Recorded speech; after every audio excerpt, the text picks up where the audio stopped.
Good morning. Welcome to the First Unitarian Universalist Church of Berks County. I am the Reverend John Cullinan. I use he, him pronouns. I am your minister here. As Unitarian Universalists, we come together not with a list of required beliefs, but with a set of shared values centered on an unconditional, unshakable love. Whoever you are, whomever you love, wherever you are at this moment, here in the sanctuary or watching at home, wherever you are on your life's journey, you are welcome to be part of this community. As we are gathering, I want to extend a special welcome to any visitors or first-time guests we have among us this morning. I'd love to invite you to join us briefly for coffee after the service and then come back in here, introduce myself, answer any questions you might have about our community here. Those of you joining us online, please take a moment to tell us where you are tuning in from in the chat box. You can find a link to today's order of service in there as well as means to sign up for our weekly email newsletter, the Univoice. Now let's take a moment to smile and greet one another with a wave or a namaste.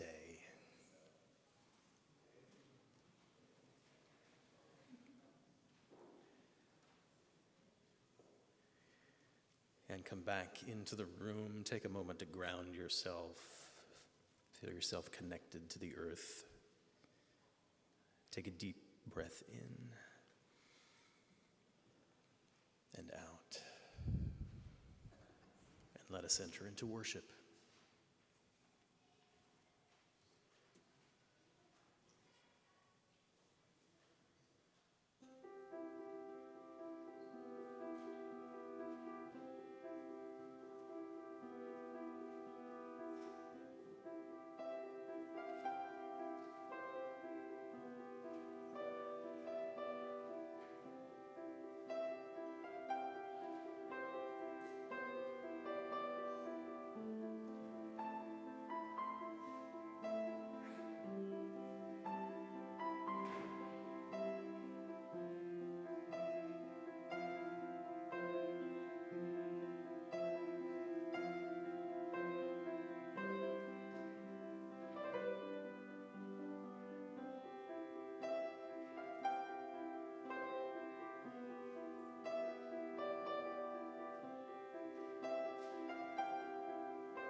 Our chalice reading this morning is by Elena Westbrook.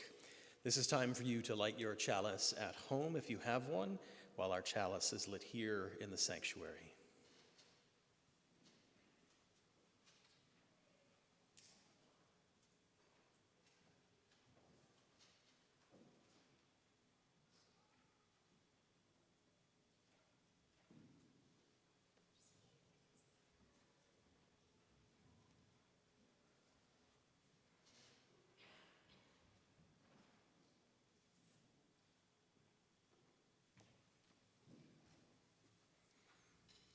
In a world ravaged by violence, by hatred, by conflicts that seem eternal and insoluble, sometimes the only thing we can do is be still for a moment to remind ourselves what is real.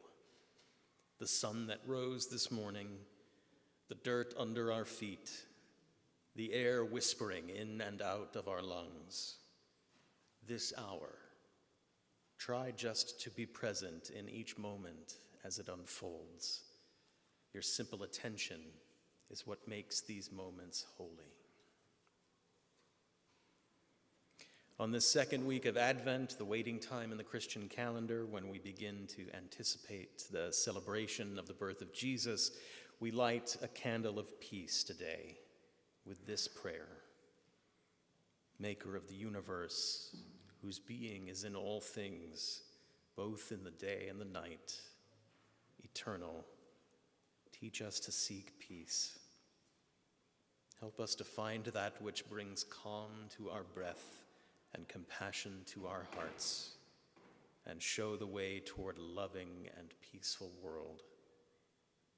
Help us to light the way toward justice, to be a candle in the window, a star in the night sky, a way to find the path that leads us in the ways of peace. In the true belief that someday this world can become a beloved community that holds us all in care, we light this candle of peace. Amen. Please rise in body or spirit and join in our opening hymn, number 57, All Beautiful the March of Days.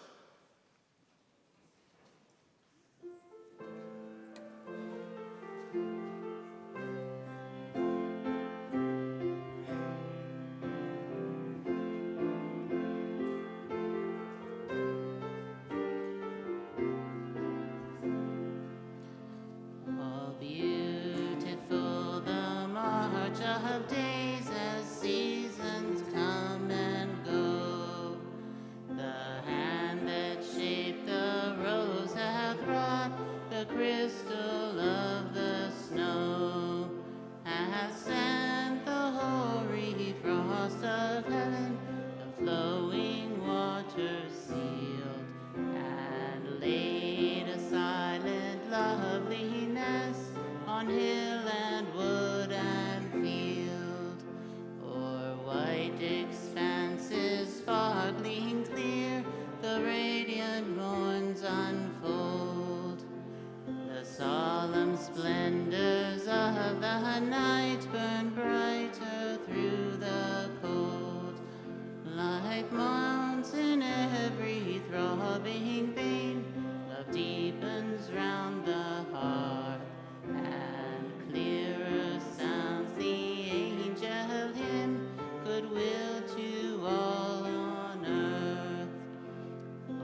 Our story this morning is a tale of unknown origin, retold by who? It doesn't even say. Once there was a monastery that had fallen upon hard times. Some of the younger monks had left in dissatisfaction, and no new men were joining. There were but a handful of monks and their leader, the abbot, remaining. They began fighting amongst themselves, each blaming the hard times and the faults and the failings of the other. One day, a traveling rabbi stopped at the monastery for a night's rest. He ate and prayed alongside the other monks. The next day, as the rabbi prepared to continue on his journey, the abbot drew him aside. He told him of the problems of the monastery and asked him for his observations and for some advice to share with the other monks. Upon hearing the abbot's woes, the rabbi was quiet for some time. "Can't you give me some advice to help my monastery to thrive again?" the abbot begged. "Your monks will not listen to my advice," the rabbi replied, "but perhaps they would benefit from an observation. The Messiah dwells among you here at the monastery." "One of us?" asked the abbot, astonished. "Which one?" "Oh, that I cannot say," he answered. "Share this with your brothers, and in time it shall be revealed to you." The abbot thanked him and sent him on his way. He then gathered the monks together, who listened in amazement to the news. "One of us? But who?" each one asked of another out loud.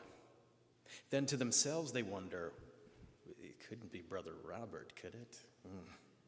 Oh, surely not Brother Henry, but there are times when maybe, well, not the youngest monk, surely, no. What about the abbot himself? Wait, could it be me?"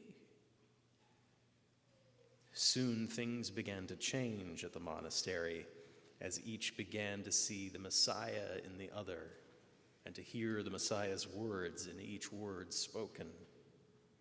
Soon people began to wander back to the monastery, and in time, new men joined, and the monastery thrived.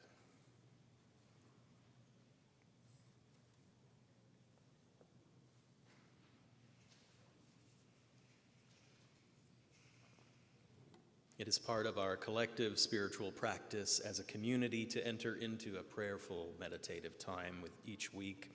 We call this time Joys and Sorrows. We contemplate what is painful in our lives and what is going well. You are invited to take a few minutes to reflect on what you are carrying in your heart and mind this week. Those who are online may share joys and sorrows in the chat box. Those on site are invited to come forward and place stones in our common bowl in silence for your joys and sorrows. Let us sing now together Spirit of Life, first in Spanish and then in English.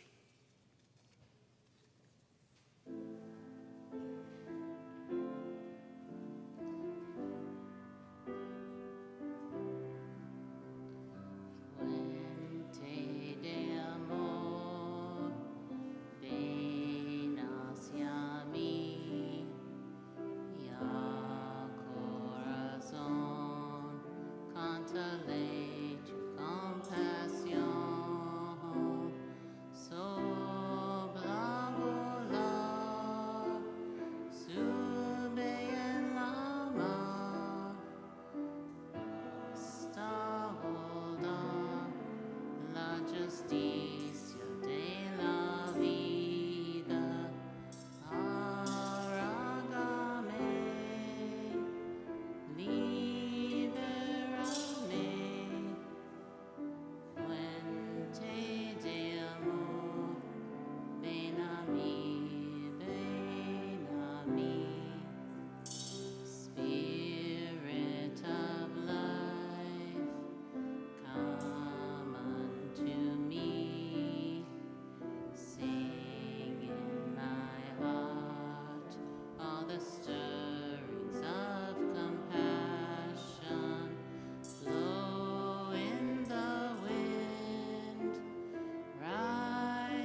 For all our joys and all our sorrows, let us be with one another now in a spirit of prayer and contemplation. Eternal and beloved, gracious source of all life and all love, we come together grateful for this time out of time which we have set apart so that we might become more fully present to our own selves, to each other, to our communities, to that which we call holy. May our joys be celebrated together, our wounds be healed together, our hearts be open together. We approach the darkest days of the year, when our patience and our good intentions often wane with the shortening of the days. In this second week of Advent, a week dedicated to peace, may we come to understand the spirit of life as the source of all peace. May the work of this season bring us closer to peace in our world, in our communities, in our families, and in our hearts. In this coming season of silent nights, let us remember those who live in worlds less than silent. Let our hearts be open to all those who live with violence, fear, abuse, and neglect.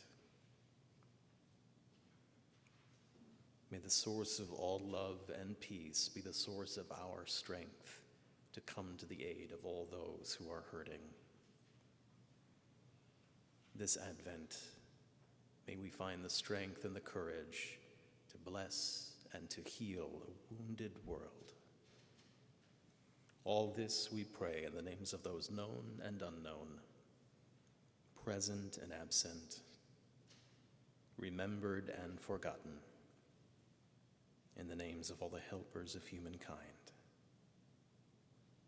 Amen.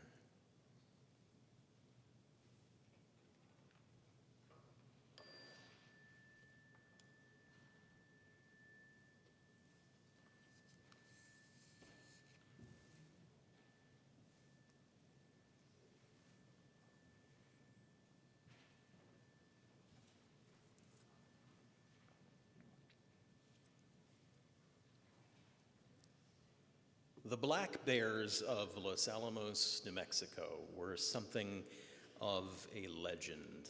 Nocturnal creatures who caused chaos all over the neighborhoods, marching down the streets of the residential blocks, visiting house by house, and their tasty, tasty trash cans. You did not know they were there by visual identification so much as by the evidence that they left behind on evenings. Usually around 2 in the morning, I would wake up to hear the growing sound of trash cans being tumbled over. Now, keep in mind, these were bear-proof trash cans, but these were Los Alamos bears, so they were smarter than the average bear. Some of them had also managed, I guess, to evolve thumbs and break through the various locks that they had on. So it was always a joy on like a Wednesday or Thursday morning to get up and get to my car for work and find that all of our garbage had been strewed down the street, whatever was not meeting their discerning palates.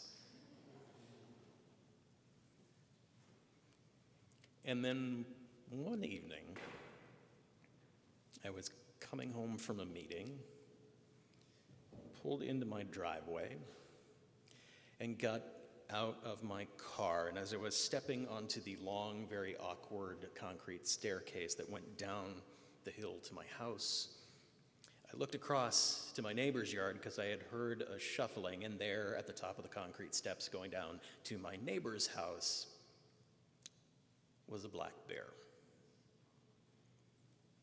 10 feet separated the two of us.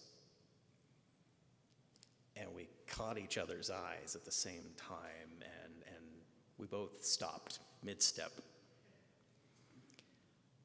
and just kind of stared at each other.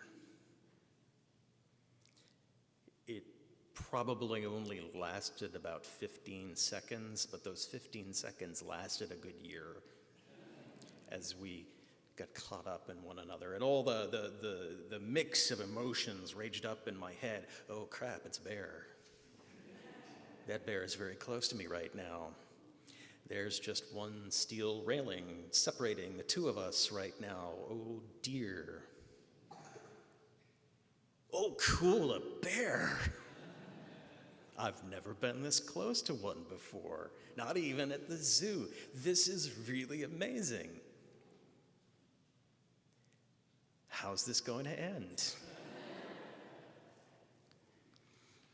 And after those 15 seconds, the two of us, I guess, had decided that we had had enough of one another, and whatever confrontation might have happened wasn't worth either of our time or effort. And so Bear went down the steps to my neighbor's house, and I don't know what happened after that with my neighbor, and I went down the steps into my house, and thus ended the confrontation.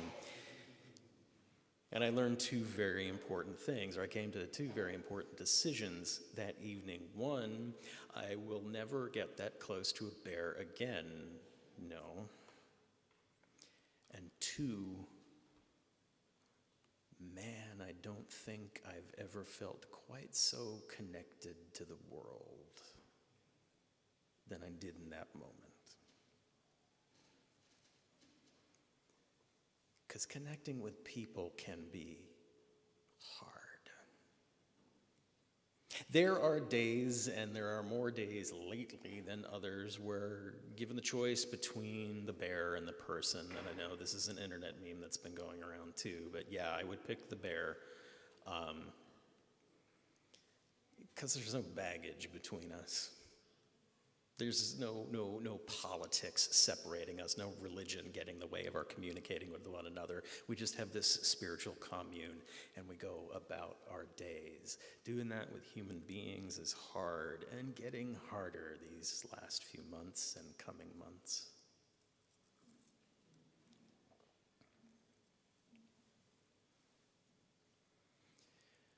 And I think the problem with humans is this. First, let me start by saying I do not believe in black, white, either or false dichotomy propositions, and then saying that there are two kinds of people in this world. People who can only see themselves as being real and worthy in the world, and people who believe that other people are real. People who understand others as being subjects in their own right, who have lives and dreams and hopes of their own and approach them accordingly, and people who see others as mere objects to be used for the advancement of their own power or pleasure. And knowing this, we tend to throw up walls where doors should be. It's not even that we shut the door, we put up walls. And this breaks apart the beloved community that we hope to build together. If we're going to reverse course on this, if we're going to change the trajectory of the world, it starts with us, because that's the only person we have any control over in this world. And it starts, I think, by really trying to get clear on what it means to be interdependent with one another, with the natural world, with the universe. We need to understand interdependence. More than understand, we need to grok interdependence. Some of you may know the word grok. For others, it is a word invented by the science fiction author Robert Heinlein in his classic novel Stranger in a Strange Land, about a human who is raised by Martian parents and then returns to Earth. Grok is one of the Martian words he grows up with, which means understanding, but more than just an understanding, a profound, insightful, embodied understanding, a real sense of whole being, knowing with your entire self, body, soul, mind, spirit, all of it. Grok. We need to grok interdependence so we can reopen doors and continue to build beloved community. And the trick in grokking is this: learning how to get out of our own way to let the Messiah amidst us come forward. Great heart, spirit of life, spark, whatever you want to call it. That piece of the eternal we're carrying with us that makes up part of who we are. We need to get out of our way to be able to show it to one another. To be truly, wholly, soulfully present with another being. The practice of presence is our Soul Matters theme for December. And it's a word I spent a lot of time with in the months running up to this, trying to figure out why presence was the word and not just attention, not just focus, not just mindfulness. Because presence is attention. It is focusing on things and being in the world that you're in right now. But it's not just attention. It's also that mindfulness. And for mindfulness, I love the definition of Jon Kabat-Zinn, one of the founders of the Mindfulness Center with Harvard University or MIT, one of those two. Paying attention on purpose to the present moment with curiosity and compassion for things as they are. That's like my morning mantra. It's attention and it's mindfulness, but it's attention and mindfulness in a way that allows that spark of the divine, that piece of the infinite we're carrying with us, to reach out to another, and not just to another's body, not just to another's soul, but to another's sense of their own spark of the infinite within them. Allowing our piece of the infinite to reach another's piece of the infinite so that they know and we know we are not alone. In the midst of the chaos and the walls and the closed doors and the divisions, we are not alone.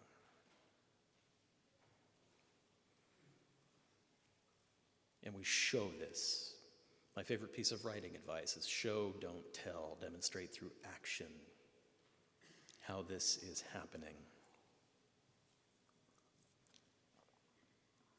And we show, not tell, because sometimes the words are the things that get in the way of us actually making that connection.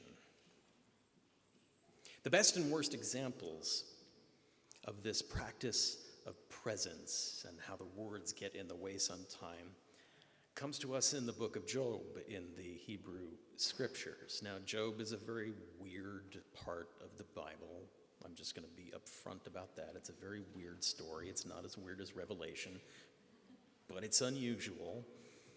And it's the story, if you're not familiar, of God and Satan making a bet with one another that if Satan takes everything away from God's favorite guy, Job, that Job would not worship God anymore, and they proceed to do that. God takes the bet. That's the weird number one part.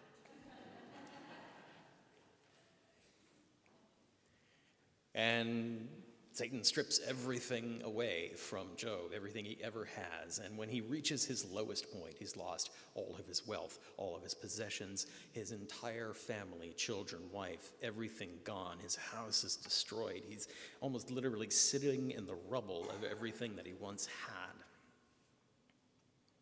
And in the midst of this, 3 of his friends come to town in order to comfort him. And in chapter 3 of the book, They come and they sit with him in the rubble, and they just sit. They're just present with him. The story says they sat with him for 7 days in silence, just to be a comforting presence. That's chapter 3. And then in chapters 4 through 25, they ruin the whole thing by opening their mouths. They try to speak comfort to Job, but unfortunately most of the comfort comes across along the lines, it can be summarized as, well, you must have done something, man. You must have done something to deserve this, because you're the best person we know. You had to have done something wrong. And the reason they engage in this isn't so much to comfort Job as to comfort themselves. As soon as they open their mouths, they're trying to make themselves feel better. Because, oh boy, if it could happen to Job, it could happen to any one of us. So we got to make sense out of this. I need to feel better in this moment because I'm not feeling too hopeful. Job, you screwed something up, right? Please tell me you screwed something up.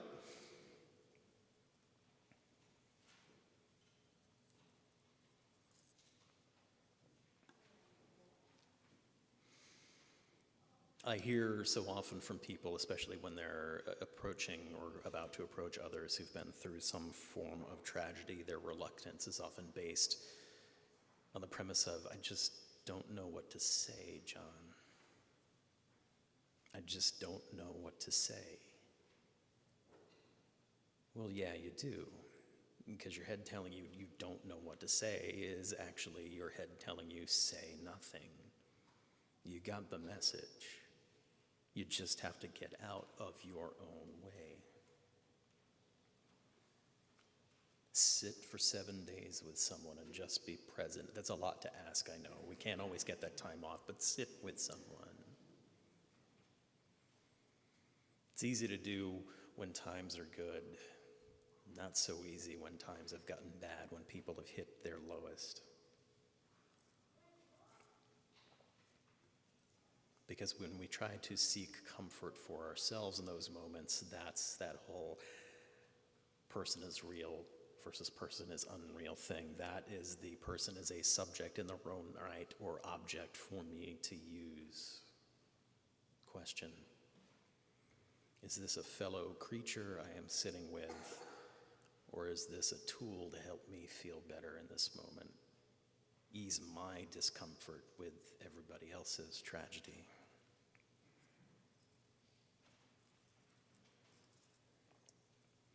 There's a word in Sanskrit that translates roughly as the divine in me recognizes the divine in you. The light in me recognizes the light in you, however you want to translate that. And that word in Sanskrit is namaste, yes. It's kind of what I'm getting at here this morning.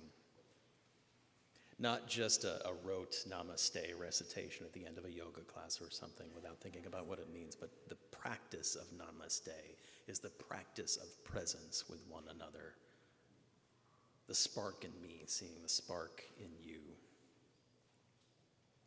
Or to put it into Christmas time terms, we're practicing incarnation. It's a great word for Christmas time. Being there, being here now with an understanding of ourselves as part of something larger,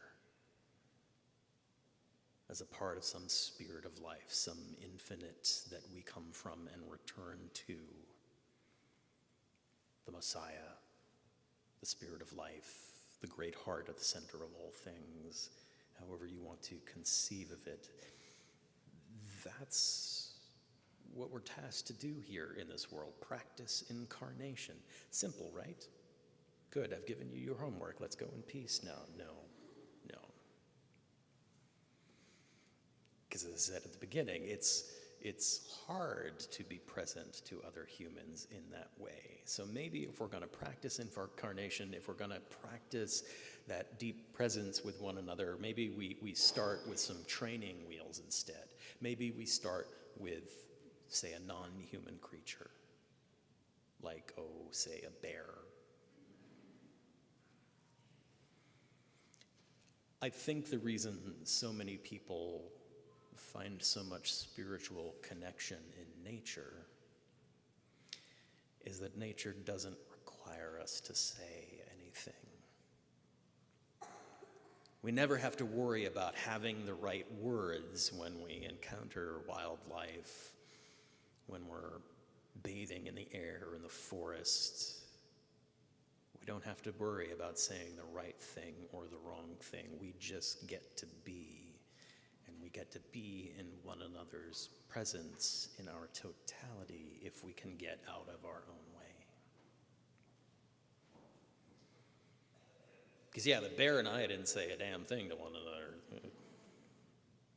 I had a lot of conversations going on in my own head, but once those stopped, once the moment had kind of reached its conclusion, I said the only thing that was really left in that moment, which was, thank you.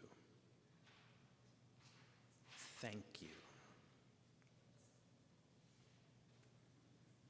So, if we can do that, if we could be present on purpose to that present moment with some curiosity and compassion for things as they stand, if we can do that with a non-human creature, then maybe we can actually work our way up to the human creatures that are around us, the ones we are building that beloved community with.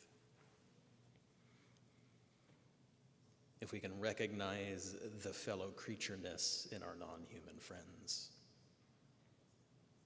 then we can start to recognize the fellow creature in our fellow human beings, subjects in their own right, not objects for our use. Did I grok interdependence in that moment with the bear?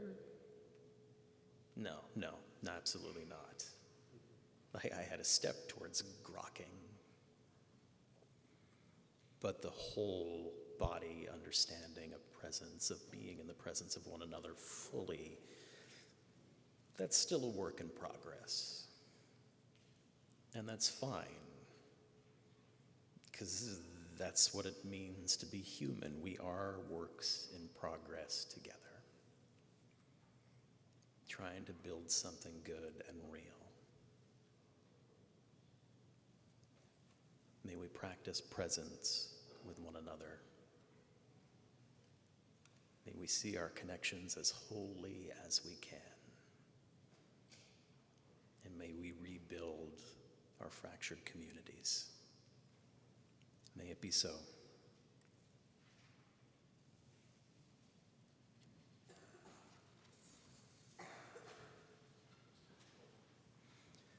As a community of faith, we share what we can with one another. We offer ourselves through the ministries of this church by giving to and receiving from one another. One of those gifts is our financial resources. Your financial generosity makes it possible for us to live out our principles in our church and beyond our doors, keeping hope and courage and forgiveness and compassion alive. You may make a financial contribution online through our app or here in the sanctuary as the baskets are passed. The offering will now be accepted. May what you give bring you joy and into deeper relationship with this community. Let us sing together 1009, Meditation on Breathing.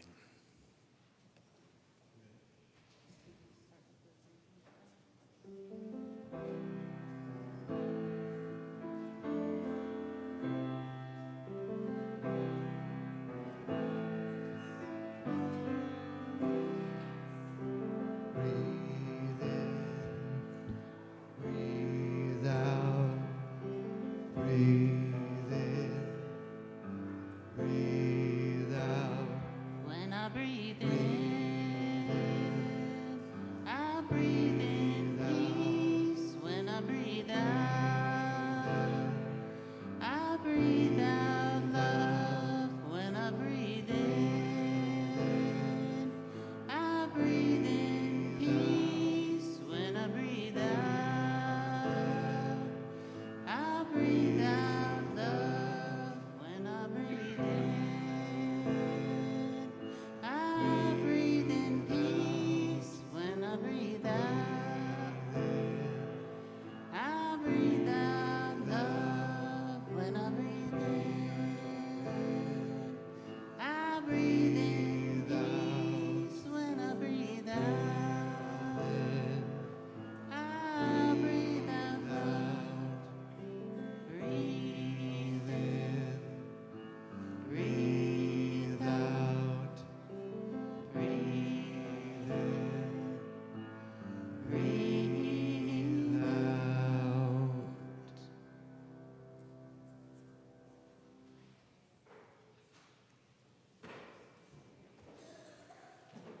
These gifts are freely given and gratefully received. May they serve our values here and in the wider community.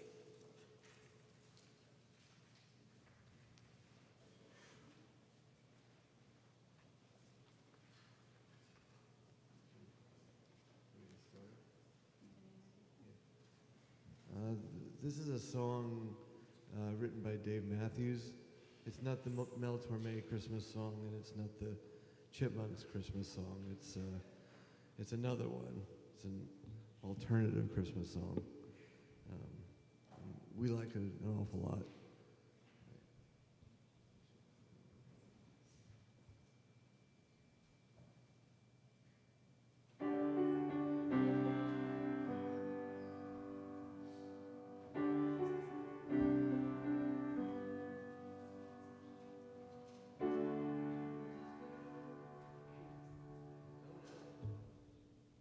There we go.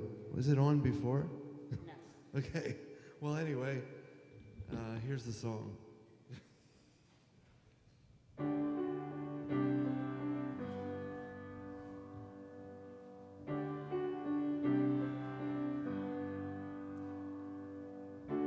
She was his girl, he was her boyfriend, soon to be his wife. Take him as her husband. A surprise on the way, any day. One healthy little giggling, dribbling baby boy. Wise men came, made their way to shower him with love while he lay in the hay. Shower him with love, love, love. Love, love, love. Love, love is all around. Not very much of his child is known. Kept his mother Mary worried, always out on his own. He met another Mary for a reasonable fee. Was less reputable, known to be. His heart was filled with love, love, love. Love, love, love. Love, love is all around.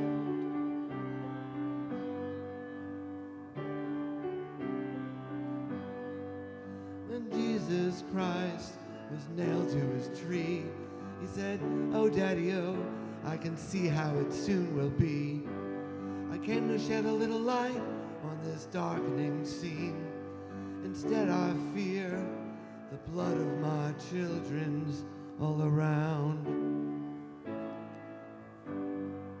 The blood of our children's all around.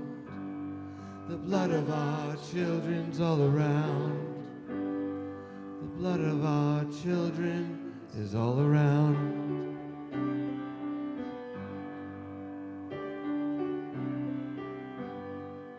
So the story goes, so I'm told, the people he knew were less than golden-hearted.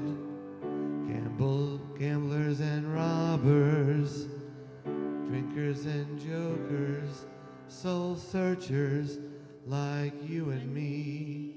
Rumors insisted he soon would be, for his deviations, taken into custody by the authorities less informed than he. Drinkers and jokers, all soul searchers, searching for love, love, love, love, love, love, love, love is all around.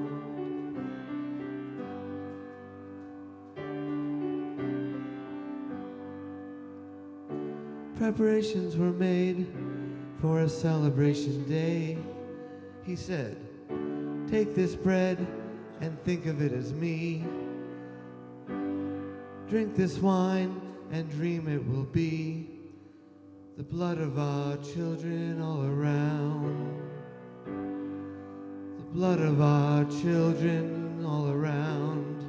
The blood of our children all around. The blood of our children is all around. Father up above, why would all this hatred? Do you fill me up with love, love, love, love, love, love, love, love, and the blood of our children is all around. The blood of our children's all around.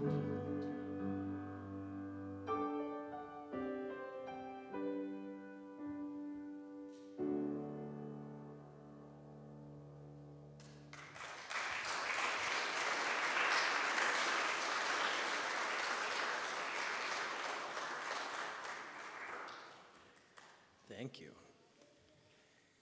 Friends, important announcements and upcoming events can be found on the back page of your order of service, or if you like us on Facebook, please like us on Facebook. Or if you sign up for our weekly newsletter, the Univoice. Just a few to highlight this morning. One, our December annual meeting is today after this service, so grab yourself some coffee and some snacks and come right on back in here for that. Next Sunday after the service, our youth group is having their holiday cookie sale to help raise some funds for the church, so come and buy cookies, and if you still can, donate some unfrosted sugar cookies for them to decorate in the coming week. All right, would you all please rise in body or spirit and join in our closing hymn, number 6, Just as Long as I Have Breath.